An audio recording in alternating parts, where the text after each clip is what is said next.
আমি 60 বছর বয়সী 23 বছর বয়সী এক মেয়েকে বিয়ে করলাম।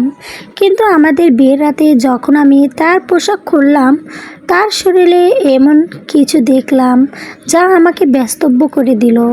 আমার বয়স 60 বছর। এই বয়সে বেশিরভাগ পুরুষ অবসর বাগান পরিচর্যা বা নাতনা নাতনিদের সাথে সময় কাটানোর কথা ভাবে। একজন তরুণীকে বিয়ে করার কথা নয়, বিয়ের রাত কাটানোর কথা তো অনেক দূরের কথা। কিন্তু ঠিক তারই ঘটল, তার নাম ডাইনিয়ালা। আর যখন মানুষ আমাদের বিয়ের ছবি দেখালো, প্রায় সবাই একই কথা ভাবলো। টাকা কেউ কেউ সরাসরি বলে, ও মেয়েটা শুধু তোমার উত্তরাধিকার পেতে চায়। অন্যরা আরও সাক্ষ্য ছিল, কিন্তু তাদের দৃষ্টিতে ঠিক একই কথা লেখা ছিল। এমনকি আমার নিজের ভাইও আমাকে সতর্ক করেছিল, তোমার বয়সে তরুণীরা প্রেমে পড়ে না, তারা দরকারি করে। হয়তো তারা ঠিকই বলেছিল, অথবা হয়তো তারা পুরোটা বুঝতে পারেনি। আমি রানি ইয়েলের সাথে আমার অফিসের কাছে একটা ছোট রাস্তায় দেখা করেছিলাম। সে সেখানে ওয়েট্রেস হিসাব কাজ করত। এটা এমন কোনো অভিজাত জায়গা ছিল না যেখানে ধনী পুরুষরা তাদের প্রেমিকাদের নিয়ে যায়। এটা ছিল একটা সাধারণ জায়গা, পুরনো টেবিল আর নরম সঙ্গীতের সাথে। প্রথমবার যখন আমি তাকে দেখলাম, সে মালিকের সাথে তর্ক করছিল। আমি আর ডাবল শিফট করতে পারলাম না। সে বলছিল আমার মা হাসপাতালে আছেন। লোকটি আগ্রহ মনে হলো না। তুমি যদি কাজ করতে না চাও, তোমার চাকরির জন্য 10 জন অপেক্ষা করছে। আমি জানি না কোনো। আমি উঠে দাঁড়িয়েছিলাম, হয়তো কারণ সে পিছু হাঁটতে অস্বীকার করছিল, হয়তো কারণ সে আমাকে অনেক বছর আগেকার আমার এক রূপের কথা মনে করিয়ে দিয়েছিল। আমি আমার বিল পরিশোধ করে মালিকের সাথে কথা বললাম, ওকে আজকে দিনটা ছুটি দিন। আজ আপনার যা ক্ষতি হবে আমি তা পূর্ণ করে দেব। ডাইনিয়ালা আমার দিকে এমনভাবে তাকালো যেন সে বুঝতে পারছে না ঠিক কী ঘটল। আমার দক্ষিণ দরকার নেই, সে বলল। এটা দয়া দক্ষিণ নয়। আমি উত্তর দিলাম, এটা শুধু একটা খারাপ দিন। কেমন? তারপর আমরা কথা বলতে শুরু করলাম। প্রথমে যখন আমি ডিনারের জন্য এসেছিলাম, তারপর তাকে বাস ডেপো ছেড়ে দিতে নিয়ে যাওয়ার সময় পরে শান্ত ক্যাফেগুলোতে যেখানে কেউ বয়সের পার্থক্য লক্ষ্য করছিল না। একদিন সে আমাকে তার গল্প বলে। 15 বছর বয়সে তার বাবা মারা গিয়েছিল। তখন থেকেই সে তার মায়ের ওষুধ খরচ জোগাড় করতে কাজ করেছিল। তার পার্টি করার সময় ছিল না, ডেসে কার করার সময় ছিল না, জলিটিট স্বপ্নের জন্য সময় ছিল। নাচের কেবল টিকে ছিল। বিয়ের প্রস্তাব আমার মুখে থেকে প্রায় অজান্তেই বেরিয়ে এসেছিল। আমি ভেবেছিলাম সে হাসবে, কিন্তু সে হাসলো না। উত্তর দেওয়ার আগে সে অনেকক্ষণ আমার দিকে তাকিয়ে রইল। আমি যদি হ্যাঁ বলি, মানুষ নানা কথা ভাববে। মানুষ সব সময় নানা কিছু ভাবে। আমি তাকে বললাম, 3 মাস পর আমরা বিয়ে করলাম। বিয়েটা ছিল ছোট, কয়েকজন বন্ধু, কয়েকজন আত্মীয়, অনেকেই কৌতূহল দৃষ্টিতে তাকিয়েছিল। ডানিয়ালা পরেছিল সাদা একটা সাধারণ পোশাক, যা এত কঠিন জীবন যাপন করার জন্য খুবই জানুক মনে হচ্ছিল। সেই রাতেই আমরা বাড়ি ফিরলাম। ঘরটা প্রস্তব্য ছিল, পরিষ্কার চাদর, নরম আলো। ডাইনিয়ালা বিছানার ধরে বসেছিল, সপুষ্টতেই নাড়ছে। আমিও ছিলাম। হয়তো তার থেকে বেশি আমি দরজা বন্ধ করে ধীরে তার দিকে এগিয়ে গেলাম। তার ড্রেসের পেছনের বোতাম খুললাম। গিয়ে আমার হাত কেঁপে উঠল। সে গভীর শ্বাস নিল। ড্রেসটা মেঝেতে পড়ে গেল এবং তারপর আমি সেটা দেখলাম। তার শরীরে কিছু একটা যা আমি আশা করিনি। আমি এক ধাপ পিছনে সরে এলাম।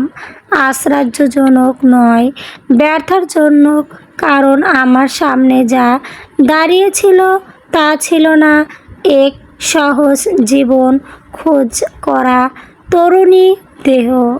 এটি ছিল এমন কারো দেহ যে ভয়ঙ্কর কিছু থেকে বেঁচে গিয়েছিল।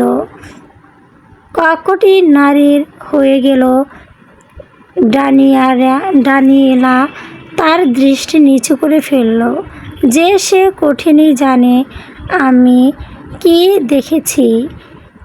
এত কষ্ট সহ্য করা কি এত তরুণী কেমন তার বয়সে দিনগুলো একজন পুরুষকে বিয়ে করতে চাইবে?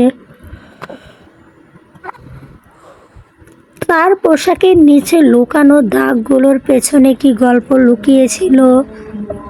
আর কেন হঠাৎ করে বুঝতে পারলাম আমার বিয়ের প্রথম রাত আবেগ উচ্ছ্বাস দিয়ে শুরু হবে না, বরং এমন এক সতর মুখোমুখি হবে যা সব কিছু বদলে দেবে।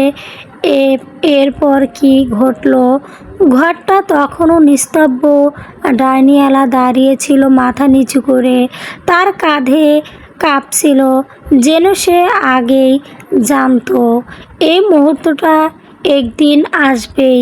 আমি ধীরে ধীরে আবার সামনে এগোলাম। তার শরীরের দাগগুলো স্পষ্ট দেখা যাচ্ছিল। জুড়ে পুরো পার পোড়া দাগ, হাতে গভীর কাটার দাগ, আর পাঁজরের কাছে এমন চিহ্ন যেমন কোনো দিন খুব খারাপভাবে আঘাত করা হচ্ছিল। আমি কিছুই বলতে পারলাম না। শেষ পর্যন্ত আমি শুধু ফিসফিস করে জিজ্ঞাসা করলাম, কে করেছে এগুলো? ডাইনিয়ালা চোখ বন্ধ করলো। কয়েক সেকেন্ড পর সে ধীরে ধীরে বলল, আমার স্বয়ং বাবা। আমার বুকের ভেতরটা হঠাৎ ভারী হয়ে গেল। সে বিছানা ধরে বসে বলল, বাবা মারা যাওয়ার পর মা খুব অসুস্থ হয়ে পড়লেন। তখন মা এক লোককে বিয়ে করেন। আমরা ভেবেছিলাম সে আমাদের অসহায় সাহায্য করবে। তার কণ্ঠ কেঁপে উঠল। কিন্তু সে মদ খায়, খুব খারাপ মানুষ ছিল। মা যখন হাসপাতালে থাকতো তখন আমি বাড়িতে একা থাকতাম। আমি বাকিটা শুনতে চাইছিলাম না, কিন্তু সে থামলো না। যখন আমি প্রতিবাদ করলাম তখন সে আমাকে মারতো, কখনো বেলেট দিয়ে, কখনো গরম লোহা দিয়ে। আমি কাউকে বলতে পারিনি, কারণ যদি বলতাম সে আমাকে মেরে ফেলবে বলে হুমকি দিত। ঘরটা যেন আরো ভারী হয়ে উঠল। আমি বুঝতে পারছিলাম এই দাগগুলো শুধু শরীরের নয়, তার জীবনের গভীর ক্ষত। ডাইনিয়ালা ধীরে ধীরে বলল, আমি যখন 28 হলাম তখন বাড়ি ছেড়ে পালিয়ে যাই। তারপর থেকে শুধু কাজ করছি বেঁচে থাকার জন্য। সে আমার দিকে তাকালো। তার চোখ ভয় ছিল। তুমি এখন সব জানো। যদি তুমি এমন করে আমি নোংরা বা ভাঙ্গা, তাহলে আমি এখানেই চলে যাব। আমি কিছুক্ষণ তার দিকে তাকিয়ে রইলাম।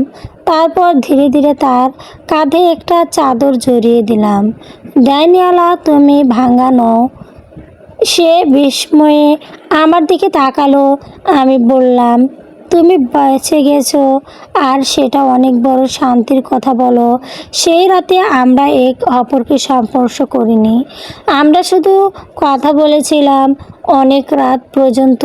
তার জীবনের গল্প, আমার জীবনের গল্প। আর সেই প্রথমবার আমি বুঝলাম এই বিয়েটা কোনো ভুল ছিল না, বরং একটা ছিল দুটা একাকী মানুষের একে রূপের খোঁজ পাওয়া। বিয়ের পরের কয়েক মাস সহজ ছিল না। মানুষ কথা বলতো, রাস্তায় হাঁটলে কেউ ফিসফিস করতো, কেউ কেউ সরাসরি বলতো বুড়া লোকটা টাকা দিয়ে মেয়ে কিনেছে। ডাইনিয়ালা এসব শুনলো, চুপ করে যেত। কিন্তু আমি লক্ষ্য করতাম সে ধীরে ধীরে বদলাচ্ছে। সে আবার পড়াশোনা শুরু করলো। আমি তাকে বলেছিলাম তোমার জীবন এখন শুরু হয়নি। সে প্রথমে বিশ্বাস করতে পারেনি, কিন্তু একদিন সে কলেজে ভর্তি হলো। সেই দিন তার চোখে যে আনন্দ দেখছিল সেটা কোনো দিন ভুলবে না। একদিকে আমি তার মায়ের চিৎকার, চিকিৎসার সব দায়িত্ব নিলাম। 1 বছর পর তার মা অসুস্থ হয়ে বাড়ি ফিরল, সুস্থ হয়ে বাড়ি ফিরল। এক সন্ধ্যায় আমরা তিনজন বারান্দায় বসে চা খাচ্ছিলাম। ডানিয়েলা হঠাৎ বলল, আমি কথা বলবো। আমি হাসলাম। বলো। সে আমার দিকে তাকিয়ে বলল, আমি প্রথমে তাকেই বিয়ে করতে রাজি হয়েছিলাম, শুধু নিরাপত্তার জন্য।